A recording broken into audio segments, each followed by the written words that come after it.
Hello everyone, welcome to Eklavya Snatak and I am Sachin. और आज की इस वीडियो में मैं आप सभी को सेमेस्टर 6 से जो आपका सब्जेक्ट है issues in 20th century world history 2, जो आपका डीएससी सब्जेक्ट है, इसके कुछ इंपॉर्टेंट क्वेश्चंस बताने वाला हूं विद सॉल्यूशन। तो आप अगर इस वीडियो को देख कर जाते हैं तो आपको काफी ज्यादा फायदा मिलने वाला है अपने एग्जाम्स के अंदर। तो चलिए वीडियो को स्टार्ट करते हैं। आपसे छोटी सी रिक्वेस्ट है कि आप प्लीज मुझे इंस्टाग्राम पे फॉलो कर लें। मेरा यूजर नेम आप सभी के सामने लिखा हुआ है। अगर आपकी कोई क्वेरी हो तो आप मुझे मैसेज भी कर सकते हैं। और अगर आपको पीडीएफ चाहिए, ये जितने भी क्वेश्चंस करवाए जाएंगे, तो आप हमारा टेलीग्राम चैनल ज्वाइन कर लें, एकलव्य स्नातक 1। ठीक है, यहाँ पे आपको सारी पीडीएफ्स प्रोवाइड करवा दी जाती हैं। तो सबसे पहला क्वेश्चन है, discuss causes and impacts of Vietnam war. So Vietnam war एक कॉन्फ्लिक्ट था जो कि वियतनाम, लाओस, कंबोडिया के आसपास चलता रहा 1955 से 1975 तक। और ये किसके बीच में था? Communist government of north Vietnam, जिसको सपोर्ट था सोवियत यूनियन और चाइना का, और साउथ वियतनाम की गवर्नमेंट के बीच में था ये, जिसको सपोर्ट कर रहा था यूएसए। तो समझ आ गया आपको, नॉर्थ और साउथ वियतनाम के बीच में बवाल था। नॉर्थ वाला जो था वो कम्युनिस्ट वाले लोग थे वहां पे, साउथ वाले में कैपिटलिस्ट थी जिसको अमेरिका सपोर्ट कर रहा था। और the war was a result, देखो कोल्ड वॉर की वजह से ही ये सब चल रहा था, क्योंकि यूनाइटेड स्टेट्स ये डरा हुआ था कि कम्युनिज्म नहीं आना चाहिए साउथ ईस्ट एशिया में। तो ये वॉर जो है, बहुत ज्यादा ब्रुटैलिटी हुई इसमें, बहुत सारी एट्रोसिटीज हुई, सिविलियंस मारे गए, बहुत सारे प्रिजनर्स हो गए वॉर के। और साइगोन जो थी कैपिटल, वो जब यहाँ पे कैप्चर हो जाती है, जब नॉर्थ वियतनामीज फोर्सेस चले जाते हैं वहां पे, तो यूनिफिकेशन होता है वियतनाम का, एक सिंगल कम्युनिस्ट गवर्नमेंट आती है, और इस तरीके से ये खत्म होता है। तो इसके कॉजेज की बात करें वियतनाम वॉर के, तो एक तो कोल्ड वॉर वाला था, ये मैंने आपको बता दिया है। वियतनामीज नेशनलिज्म, सो वियतनाम की एक बहुत लंबी हिस्ट्री है स्ट्रगल की। फॉरेन डोमिनेशन वहां पे होता ही रहा है, ठीक है, कोई ना कोई आके उन पे कब्जा कर ही लेता था। तो जो वियतनामीज नेशनलिस्ट थे, उनको ये लग रहा था कि भाई हमारा स्ट्रगल ही अभी भी हमें करना ही पड़ेगा। और डोमिनो थ्योरी एक और रीजन था, यूएसए को लगता था कि वियतनाम कम्युनिज्म के हाथों में चला जाएगा और ये डोमिनो थ्योरी पूरे साउथ ईस्ट एशिया में फिर फैल जाएगी। डोमिनो थ्योरी का मतलब क्या होता है? जैसे कि आपने ये देखा होगा, इस तरीके से कुछ अगर हम रखते हैं और उसके बाद अगर एक गिर गया तो ये सारे गिरते चले जाएंगे। तो ये इसको कहते हैं Domino's theory, sorry domino theory. तो ऐसे में एक देश अगर वहां पे कम्युनिज्म आ गया तो पूरे साउथ ईस्ट एशिया में कम्युनिज्म आ जाएगा। यही डर था यूएसए को। The gulf of Tonkin incident, 1964 में यूएस की एक नेवी शिप थी, अमेरिका ने ये बोला कि उस पर अटैक हुआ है, नॉर्थ वियतनामीज फोर्सेस ने अटैक किया है गल्फ ऑफ टोंकिन के पास में। तो यहाँ पे क्या हुआ, एक यूएस कांग्रेस ने गल्फ ऑफ टोंकिन जो रेजोल्यूशन है उसको पास किया, जिससे कि मिलिट्री फोर्सेस आ गई वियतनाम के अंदर अमेरिका की। साउथ वियतनामीज पॉलिटिकल इंस्टेबिलिटी, सो साउथ वियतनामीज गवर्नमेंट जो है वो अनस्टेबल थी, काफी करप्ट थी, पॉपुलर सपोर्ट नहीं मिल रहा था गवर्नमेंट को, और लगातार कम्युनिस्ट जो लोग हैं वो बढ़ते जा रहे थे। D escalation of US involvement, so US पहले तो क्या था कि मिलिट्री प्रोवाइड कर रहा था, इकोनॉमिक एड दे रहा था साउथ वियतनाम वालों को। बाद में लार्ज स्केल मिलिट्री इंटरवेंशन करने लगा अमेरिका, अपने ट्रूप्स भेजने लगा, एयर स्ट्राइक करने लगा, केमिकल वेपन्स का यूज करने लगा। और बहुत सारे इसके सिग्निफिकेंट कॉन्सिक्वेंसेस हैं, जैसे कि ह्यूमन कॉस्ट, बहुत सारे लोग मारे गए, लगभग 2 मिलियन वियतनामी जो सिविलियंस और सोल्जर्स हैं, और ये मारे गए। लगभग 58,000 अमेरिकन सोल्जर्स मारे गए। बहुत ज़्यादा ट्रामा था ये। पॉलिटिकल और सोशल अपहीवल हुआ, यानी कि इस वॉर से क्या हुआ, पॉलिटिकल और सोशल अपहीवल हुआ पूरे यूएस में, प्रोटेस्ट होने लगी, एंटी वॉर मूवमेंट्स चलने लगे, और बहुत सारी चीज़ें चल रही हैं साथ साथ, और इकोनॉमिक इम्पैक्ट भी था। भाई अगर वॉर होगी तो उसका इकोनॉमिक इम्पैक्ट भी जरूर होगा।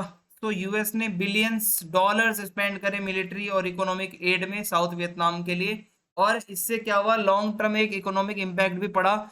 यूएस की इकोनॉमी जो थी वो बहुत स्ट्रगल करने लगी। जियो पॉलिटिकल कॉन्सिक्वेंसेस, सो ये जो वॉर थी इससे क्या हुआ, यूएस की जो एक ग्लोबल स्टैंडिंग है वो क्या है कि मतलब आप यहाँ पे मान के चलो कि ज्यादा shift of balance of power देखने को मिलता है साउथ ईस्ट एशिया में। अब यहाँ पे क्या है कि कम्युनिस्ट गवर्नमेंट जो है वो ज्यादा पावरफुल होती जा रही थी इन देशों में। तो ये हो जाएगा। ह्यूमन राइट्स वायलेशन, दोनों तरफ से ह्यूमन राइट्स का वायलेशन हुआ, कई सिविलियंस मारे गए, टॉर्चर हुआ, केमिकल वेपन्स का यूज हुआ। फिर है यूनिफिकेशन ऑफ वियतनाम, सो ये वॉर कैसे खत्म हुआ, जब साइगोन जो है कैपिटल है वो नॉर्थ वियतनाम वालों ने उसको कैप्चर कर लिया, तो उसका यूनिफिकेशन हो गया फिर वियतनाम का। और ये इसका कंक्लूजन है पूरा। ठीक है, ये वियतनाम वॉर जो है लगभग 20 सालों तक चलती रही। और कौन कौन था इसमें, क्या क्या शामिल था, ये सब इस कंक्लूजन में लिखा हुआ है। तो मैंने आपको ये क्वेश्चन करवा दिया है, अब हम आगे बढ़ते हैं। Discuss the emergence of civil rights movement in USA. तो सिविल राइट मूवमेंट जो है एक सोशल मूवमेंट था जो कि लीगल और कॉन्स्टिट्यूशन राइट्स की बात करता है अफ्रीकन अमेरिकन के लिए जो कि यूएस में रह रहे थे। सो एक स्ट्रगल था फ्रीडम के लिए, इक्वालिटी के लिए, जो कि कई डिकेड्स तक चलता रहा, जो 1950s से लेकर 1960s तक चलता है। और ये मूवमेंट जो है इसमें बहुत सारे इंडिविजुअल्स शामिल थे, ग्रुप शामिल थे, including African American activist, civil rights organisations, religious leaders, labour unions, progressive politicians, ये सारे लोग शामिल थे। इनका गोल यही था कि जो रेसिज्म है उसको खत्म करना, जो इक्वलिटी है वो लाना। तो अब यहाँ पे देखिए क्या होता है। सिविल राइट्स मूवमेंट यूएसए के अंदर डिकेड्स तक चलता रहा, एक लंबा स्ट्रगल था जो सोशल जस्टिस की बात करता है अफ्रीकन अमेरिकन के लिए और जो मार्जिनलाइज्ड ग्रुप्स हैं उनके लिए। सो ये मूवमेंट जो है इससे क्या होता है कि देखो, एक तो कुछ कॉजेज बता देता हूँ कि क्यों लोग परेशान थे। Slavery and gym crow loss. Slavery जो है ये आप कह सकते हो कि किसी को गुलाम बना लेना, ये बहुत ज्यादा चलता था अमेरिका में, चलता रहता था चलता रहता था। जिम क्रो लॉज जिसका मतलब है which enforce racial segregation and discrimination, इसका मतलब है कि काले गोरे का भेद करना, ये बहुत ज्यादा चल रहा था। इकोनॉमिक इनजस्टिस, अफ्रीकन अमेरिकन जो थे उनको इकोनॉमिक अपॉर्चुनिटीज बराबर नहीं मिलती थी, जिससे गरीबी फैलती जा रही थी, एजुकेशन नहीं मिल रही थी उनको, हेल्थ केयर उतनी अच्छी नहीं मिल रही थी, घर भी उनके अलग थे। पॉलिटिकल एक्सक्लूजन, अफ्रीकन अमेरिकन को एक्सक्लूड किया गया था, कोई पॉलिटिकल प्रोसेस में वो शामिल नहीं थे, ना तो उनको वोटिंग का राइट था, ना वो कोई ऑफिस को होल्ड कर सकते हैं, कुछ भी नहीं कर सकते थे। Activism and resistance, so African American जो है वो वापस लड़ाई करते हैं against the discrimination and segregation. और एक्टिविज्म के तौर पे वो प्रोटेस्ट कर रहे हैं, बॉयकॉट कर रहे हैं, सिविल डिसोबीडियंस चला रहे हैं। कुछ इसमें नेता हैं जो बहुत ही लीडर्स फेमस थे, जैसे कि Martin Luther King junior, Rosa Park, Malcolm X, और बाकी भी कुछ लोग थे। ओवरऑल सिविल राइट मूवमेंट जो है यही था कि भाई एक जो सिस्टमेटिक रेसिज्म है और जो डिस्क्रिमिनेशन है इसको खत्म किया जा सके। और सिविल राइट्स मूवमेंट आप यहाँ पे कह सकते हो इसके कॉन्सिक्वेंसेस क्या हुए। एक तो लीगल चेंजेस आए। ठीक है, सिविल राइट्स मूवमेंट से क्या हुआ कि जैसे कि सिविल राइट्स एक्ट है 1964 का, द वोटिंग राइट्स एक्ट है 1965 का, फेयर हाउसिंग एक्ट है 1968 का। दीज लॉज प्रो, इसमें क्या है कि किसी की भी रेस पे, कलर पे, रिलीजन, सेक्स या नेशनल ओरिजिन के बेसिस पर आप भेदभाव नहीं कर सकते, ये बताया गया। फिर है social changes. Civil right movement से क्या हुआ कि यहाँ पे रेस को लेकर जो एक परसेप्शन था, जो एटीट्यूड था, वो भी चेंज हुआ। लोगों में अवेयरनेस आई, अफ्रीकन अमेरिकन के लिए, माइनॉरिटीज के लिए एम्पैथी बढ़ने लगी, तो ये इसमें आ जाएगा। पॉलिटिकल चेंजेस भी आए, पॉलिटिकल पावर मिलने लगी अफ्रीकन अमेरिकन को और कुछ माइनॉरिटीज को भी, और वोटर रजिस्ट्रेशन बढ़ा, पॉलिटिकल एक्टिविज्म बढ़ा, जिससे ज़्यादा से ज़्यादा कैंडिडेट्स भी आने लगे। फिर है economic changes. Civil rights movement से लोगों को एजुकेशन मिली, जॉब्स मिली, और बराबर की इकोनॉमिक अपॉर्चुनिटीज मिली। फिर है cultural changes. Civil rights movement से क्या हुआ कि अमेरिकन कल्चर पे काफ़ी बड़ा चेंज आया। इससे क्या हुआ, जो एक जनरेशन थी आर्टिस्ट, म्यूजिशियंस और राइटर्स की, जो कि अपना टैलेंट दिखाते थे सोशल जस्टिस और इक्वालिटी वगैरह के ऊपर, वो उनको काफ़ी ज़्यादा मदद मिली। और एक नई कल्चरल मूवमेंट जो है यहाँ पे, such as the black power movement, Chicano movement, अलग अलग मूवमेंट्स भी चलने लगी इससे इंस्पायर होकर। अब है discuss how Vishakha guidelines of supreme court became a achievement for women's movement in India. Vishakha guideline, जिसको विशाखा जजमेंट भी कहा जाता है, ये हमारी माननीय सुप्रीम कोर्ट ने, ऑनरेबल सुप्रीम कोर्ट ने 1997 में इसको निकाला। ये गाइडलाइंस क्या हैं, जो महिलाएं काम करती हैं, ओके, उनके लिए जो सेक्सुअल हरेसमेंट वगैरह वर्क प्लेस पे होता है, और जेंडर इक्वलिटी के लिए बनाई गई। सो विशाखा गाइडलाइन से पहले कोई ऐसा स्पेसिफिक लेजिस्लेशन नहीं था इंडिया में जो कि सेक्सुअल हरेसमेंट अगर वर्क प्लेस पे हो रही है उसके बारे में कोई बात करता हो। महिलाओं को बहुत बारी एक्सपीरियंस करना पड़ता है सेक्सुअल हरेसमेंट को, और बहुत ज़्यादा दिक्कत आ जाती है आईपीसी वगैरह में, या सिविल सूट फॉर डैमेजेस वगैरह, मतलब कोई ऐसा नियम नहीं था बहुत ज़्यादा पावरफुल। सो इससे क्या होता था कि बहुत ज़्यादा लंबी लीगल बैटल्स लड़नी पड़ती थी। फिर क्या होता है, विशाखा गाइडलाइंस ने इस चीज को चेंज कर दिया, जब वो बताती है sexual harassment at the work place का मतलब क्या है। एक लीगल फ्रेमवर्क बनाया गया। ये जो गाइडलाइंस है ये कहती है कि जितने भी वर्क प्लेस हैं मस्ट हैव अ मैकेनिज्म, एक मैकेनिज्म होना चाहिए जहाँ पे कंप्लेंट वगैरह सुनने के लिए कोई हो सेक्सुअल हरेसमेंट के ऊपर, और सारे एम्प्लॉयज वहां पे जा सकें, विमेन भी। और ये गाइडलाइंस जो है also required employer to create an internal complaint, से एक इंटरनल कमेटी भी बनाएगा जो बंदा जॉब दे रहा है, और इन्वेस्टिगेट करेगा जो भी सेक्सुअल हरेसमेंट की कंप्लेंट आती है। और इसमें जो कमेटी के अंदर कम से कम एक एक्सटर्नल मेंबर होगा जो कि विमेन होगी, जो कि एक प्रिसाइडिंग ऑफिसर होगी। और ये गाइडलाइंस जो है ये बताती है कि जो एम्प्लॉयर्स हैं जो काम दे रहे हैं वो एक सेफ और कंडक्टिव वर्क एनवायरनमेंट बनाए महिलाओं के लिए।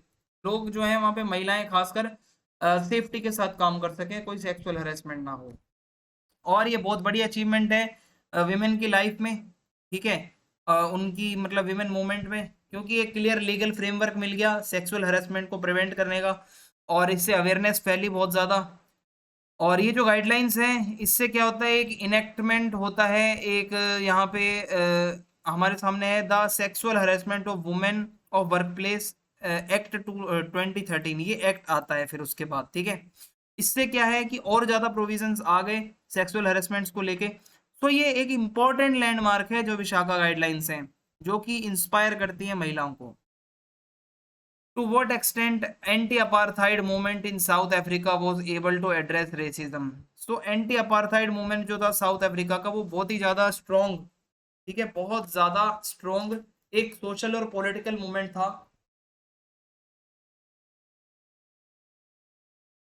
जो कि सिस्टम के अगेंस्ट था, अंग्रेजों के खिलाफ। अपार्थाइड का सिस्टम ये कहता है कि काले और गोरे का भेद करना, सेग्रीगेशन करना, डिस्क्रिमिनेशन करना, माइनॉरिटीज का, खासकर ब्लैक पॉपुलेशन का। सो एंटी अपार्थाइड मूवमेंट जो है इसमें बहुत सारे ग्रुप शामिल थे, including black south African, white south African, international activist, जो सारे मिलजुल कर ये जो अपार्थाइड वाली रिजीम है, जो अंग्रेज हैं, उनके खिलाफ खड़े हुए, प्रोटेस्ट करे, बॉयकॉट करे, सिविल ओबीडियंस का पालन किया। ये मूवमेंट जो है काफ़ी ज़्यादा डेमोक्रेटिक थी, और ये चाहती थी कि एक डेमोक्रेसी आनी चाहिए यहाँ पे। ये मूवमेंट को मोमेंटम मिला 1960s में, फॉलोइंग द शार्पविले मैसेकर इन 1960। और उसके बाद ये लगातार ग्रो होती रही 1970s में भी, 1980s में भी। इंटरनेशनल प्रेशर भी बहुत पड़ा वहाँ की गवर्नमेंट के ऊपर, जिसके बाद ये अपार्थाइड का सिस्टम खत्म हुआ। 1990s में जाके इनको अपना गोल अचीव मिला, यानी कि इनका गोल ये पूरा कर पाए, और ये जो मूवमेंट वाले थे। और the release of Nelson Monday, जो जेल से नेल्सन मंडेला को छोड़ा गया, उसके बाद नेगोशिएशंस हुए साउथ अफ्रीकन गवर्नमेंट और अफ्रीकन नेशनल कांग्रेस के बीच में, जिससे क्या हुआ, अपार्थाइड का पूरी तरीके से खात्मा हुआ और एक मल्टी रेशियल साउथ अफ्रीका बना। तो ये हो जाएगा। रेशियल डिस्क्रिमिनेशन बहुत ज़्यादा था, ठीक है, बहुत हद से ज़्यादा था। काले लोगों को मतलब एम्प्लॉयमेंट में, एजुकेशन में, हेल्थ केयर में, हर जगह उनके साथ डिस्क्रिमिनेशन किया जाता था। पॉलिटिकली उनको ऑप्रेस किया जाता था हर तरीके से। जो भी अंग्रेजों के खिलाफ बोलता था उसको अरेस्ट कर लिया जाता था, जेल में डाल दिया जाता था, इवन मार भी दिया जाता था। Economic inequality, job, education, economic opportunities कुछ भी नहीं मिलती थी ब्लैक्स को। इंटरनेशनल प्रेशर, सो ग्लोबल कम्युनिटी ने सभी ने बोला कि भाई ये गलत है, साउथ अफ्रीकन गवर्नमेंट को अपनी पॉलिसीज चेंज करनी चाहिए। और कई देशों ने सैंक्शंस लगाए इसके ऊपर, ठीक है, और बॉयकॉट किया गया साउथ अफ्रीकन सामान को। फिर सोशल इनजस्टिस, अपार्थाइड पॉलिसीज सिर्फ डिस्क्रिमिनेट नहीं करती ब्लैक अफ्रीकन को, बट बाकी के जो ग्रुप्स हैं उनके साथ भी ऐसा होता था। जो इंडियन हैं, जो कलरेड्स हैं, ठीक है, जो कि अफ्रीकन नहीं है, उनके अलावा उन लोगों के साथ भी भेदभाव होता था, सोशल जस्टिस नहीं था वो। ये दिक्कत है। Anti apartheid movement in south Africa had significant consequences, इसके कॉन्सिक्वेंसेज में ये है कि एक तो अपार्थाइड खत्म हो गया, ये जो मूवमेंट पूरा चला, इसके बाद एट द एंड जाके ये प्रोटेस्ट, बॉयकॉट और इंटरनेशनल प्रेशर की वजह से एंटी अपार्थाइड मूवमेंट जो है वो सक्सेसफुल रहा। नेल्सन मंडेला, नेल्सन मंडेला एक बहुत बड़े आइकन हैं साउथ अफ्रीका के। 27 साल ये जेल में रहे हैं, ठीक है। जब वो 1990 में बाहर निकलते हैं, इलेक्शन होता है, तो पहले ब्लैक प्रेसिडेंट बनते हैं साउथ अफ्रीका के, और वहां पे जीत जाते हैं। International isolation, apartheid south Africa face significant, बहुत ज्यादा आइसोलेट रहा था अफ्रीका। बहुत सारे देश हैं जैसे यूएस, ब्रिटेन, इन्होंने इकोनॉमिक और कल्चरल सैंक्शंस लगाए साउथ अफ्रीका पे, जिससे उनकी इकोनॉमी के ऊपर बहुत ज्यादा असर पड़ा। सोशल ट्रांसफॉर्मेशन भी काफी हुआ, सोसाइटी में काफी बदलाव आया, इक्वालिटी के लिए सभी लोग बात करने लगे। अभी भी बहुत सारी चीजें ऐसी हैं जो कि सी ठीक नहीं हुई हैं, बट फिर भी सोशल सोशल ट्रांसफॉर्मेशन हुआ है। Discuss the students movement of Paris 1968। Student movement जो पेरिस का है 1968 का, इसको मई 1968 प्रोटेस्ट भी कहा जाता है, या मई 68 भी कहा जाता है फ्रेंच में। ये बहुत ज्यादा डिमॉन्स्ट्रेशन हुए, प्रोटेस्ट हुए, स्ट्राइक हुए, और इसके बहुत सारे इश्यूज थे। ठीक है, लोगों को बहुत फ्रस्ट्रेशन थी गवर्नमेंट के साथ और एडमिनिस्ट्रेशन के साथ। हुआ क्या, ये मूवमेंट स्टार्ट होता है 3 मई 1968 को, जब स्टूडेंट जो थे यूनिवर्सिटी ऑफ पेरिस नैंटेर के कैंपस को ऑक्यूपाई कर लेते हैं, एडमिनिस्ट्रेशन बिल्डिंग के बाहर प्रोटेस्ट करते हैं। और मतलब अब यहाँ पे क्या होता है कि जो प्रोटेस्ट है वो और भी यूनिवर्सिटीज में और भी स्कूल्स जो थे पेरिस के वो वहाँ फैलती हैं। हजारों बच्चे आ जाते हैं अपने अपने फ्रीडम और राइट्स के लिए आवाज उठाने। ये प्रोटेस्ट जो है शुरुआत में पीसफुली चल रही थी, बाद में वायलेंट हो गई 10 मई को, जब पुलिस अटेम्प्ट करती है प्रोटेस्टर्स को हटाने में सोरबोन नाम की जगह से। सो ये क्या है कि one of the most prestigious universities in Paris, ठीक है, वहां से हटाने की कोशिश करती है। सो अब यहाँ पे क्या है, पुलिस और प्रोटेस्टर के बीच में बहुत बारी क्लैश भी होता है, जिससे बहुत सारे लोग जो है उनको इंजरीज भी हुई, अरेस्ट भी किए गए। और over the following days and weeks, धीरे धीरे समय के साथ साथ प्रोटेस्ट बढ़ती गई, इसमें वर्कर भी जुड़ गए, इसमें इंडस्ट्रीज के लोग भी जुड़ गए, इसमें स्टूडेंट्स भी जुड़ गए। ये प्रोटेस्ट और स्ट्राइक जो होती थी, ये इससे क्या हुआ कि सिटी पूरी तरीके से पैरालाइज्ड हो गई। गवर्नमेंट को पूरी तरीके से ऊपर से प्रेशर आ गया कि भाई एक इमरजेंसी लगानी पड़ेगी, इतनी ज़्यादा ये चल रही थी। इसके कॉजेज क्या हैं, किस वजह से 1968 पेरिस मूवमेंट चली स्टूडेंट्स की। पहला है पॉलिटिकल फैक्टर। फ्रेंच गवर्नमेंट ऐसी मानी जाती थी बहुत अथॉरिटेरियन है, यानी कि वो किसी की सुनती नहीं है, डेमोक्रेसी तो है ही नहीं वहाँ पे। और स्टूडेंट्स गवर्नमेंट की फॉरेन पॉलिसी को भी अपोज करते थे, जैसे कि it support for the Vietnam war, ये एक एग्जांपल है। सोशल फैक्टर, फ्रेंच सोसाइटी जो थी वो बहुत तेजी से बदल रही थी। ज़्यादातर जो यंग लोग थे उनको लग रहा था कि हम पीछे, बहुत ज़्यादा पीछे हैं, और मतलब हमें बहुत ज़्यादा अभी डेवलपमेंट की ज़रूरत है। तो इसलिए एजुकेशनल सिस्टम में भी कुछ चेंजेस आने चाहिए। फिर है इकोनॉमिक फैक्टर्स। अब इसमें ये आएगा कि जो फ्रेंच इकोनॉमी है वो स्ट्रगल कर रही थी, अनएम्प्लॉयमेंट बहुत ज़्यादा था, अपने एकदम चरम पे था, यंग लोगों के बीच में ज़्यादा ये दिक्कतें थी, और एजुकेशनल सिस्टम पूरा ख़राब था। और कल्चरल फैक्टर्स भी हैं, जैसे 1960s में क्या है, कल्चरल चेंजेस का टाइम था, बहुत सारे यंग लोग जो थे वो इन्फ्लुएंस हो रहे थे, ये जो काउंटर कल्चर मूवमेंट था यूएस का वहाँ से। तो इस ये मूवमेंट यही एम्फेसाइज करता है इंडिविजुअलिज्म, एंटी अथॉरिटेरियनिज्म और ट्रेडिशनल वैल्यू के रिजेक्शन के ऊपर ये बात करता है। सो स्टूडेंट मूवमेंट्स अगर आप यहाँ पे देखो, एक तो स्पार्क अगर इसका देखें, बहुत सारे भीड़ भड़ाका था। ठीक है, लोग आते हैं 22 March 1968 against the conditions of their education and the Vietnam war. Student led था, ज़्यादातर लोग इसमें स्टूडेंट्स थे। जनरल स्ट्राइक थी, ठीक है, जो प्रोटेस्ट वगैरह होती है वैसे चल रहा था। डिमांड थी यही कि मतलब जैसे एजुकेशन सिस्टम में रिफॉर्म्स आए, वर्किंग कंडीशंस अच्छी हो जाएं, अथॉरिटेरियनिज्म खत्म हो।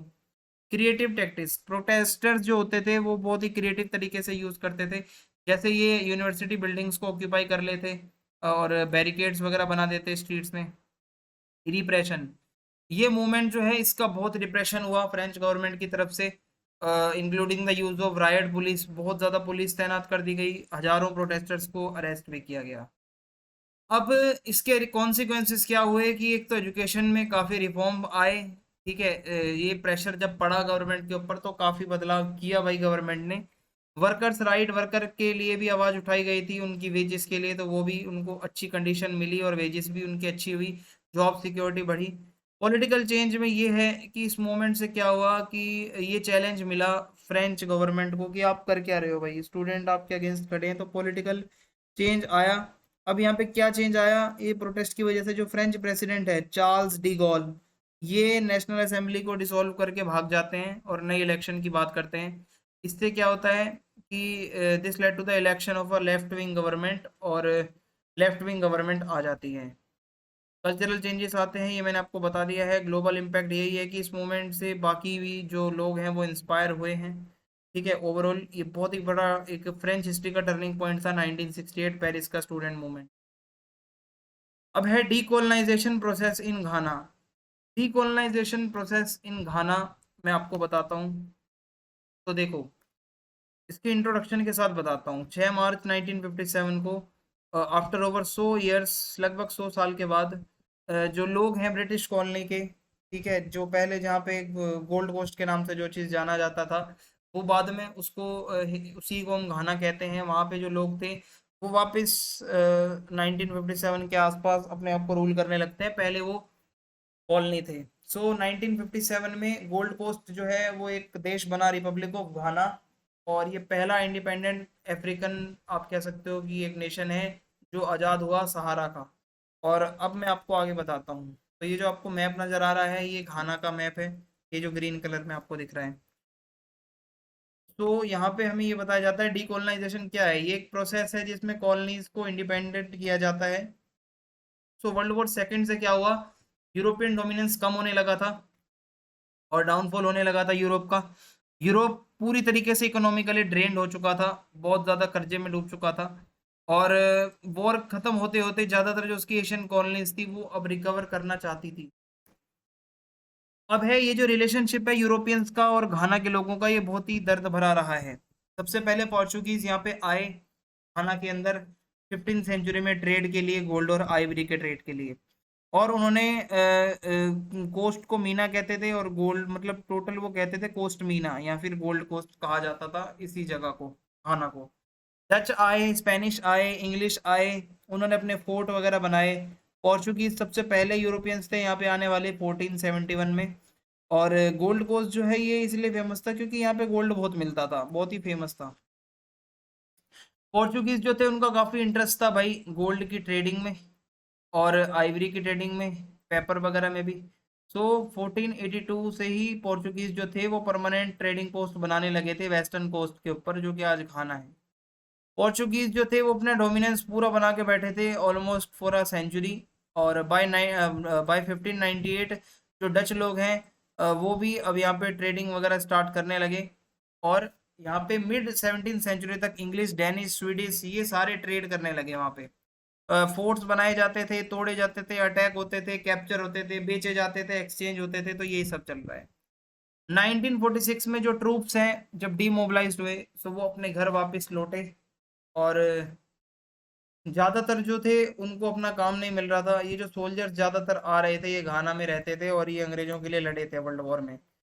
देखो भाई, फार्मर्स भी परेशान थे। मैं आपको सीधा हेडिंग हेडिंग बताता हूँ क्योंकि मैं ये टॉपिक ऑलरेडी पढ़ा चुका हूँ।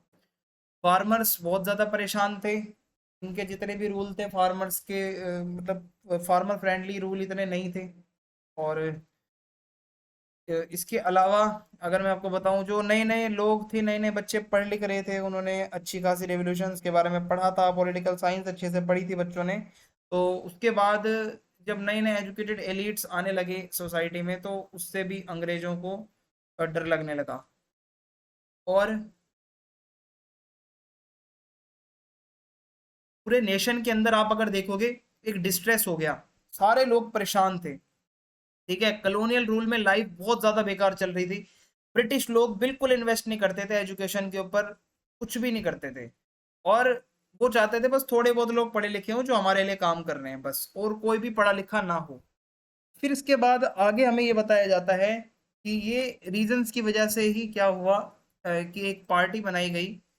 जितने भी एजुकेटेड लोग थे गोल्ड कोस्ट में रहने वाले, उन्होंने यूनाइटेड गोल्ड कोस्ट नाम से एक पार्टी बनाई, यूनाइटेड गोल्ड कोस्ट कन्वेंशन। और ये यही एक इसका उद्देश्य था कि इंडिपेंडेंस लेनी है, आज़ाद होना है जल्द से जल्द। बाद में वामे क्रूमा को इसका सेक्रेटरी बनाया गया ऑर्गेनाइजेशन का, और ये टर्निंग पॉइंट था बहुत ज़्यादा। और वामे एनक्रुमा की एंट्री बहुत ही क्रूशियल मानी जाती है घाना के अंदर। कुछ लोग मानते हैं कि अगर ये वामे एनक्रुमा ना होते तो आज शायद घाना को आज़ादी ना मिल पाती। और अब आगे देखते हैं।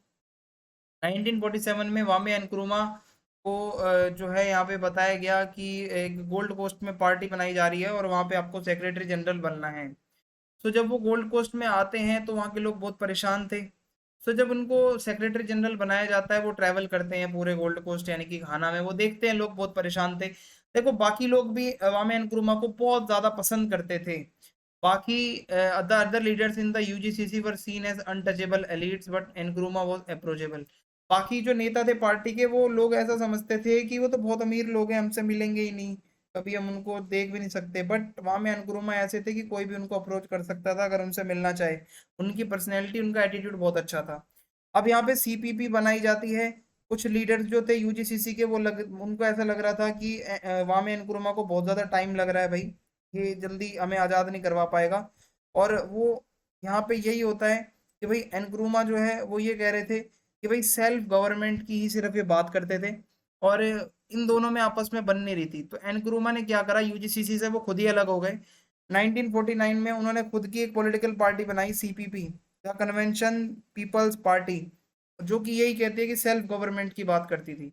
ज्यादातर लोग एनक्रुमा की साइड थे।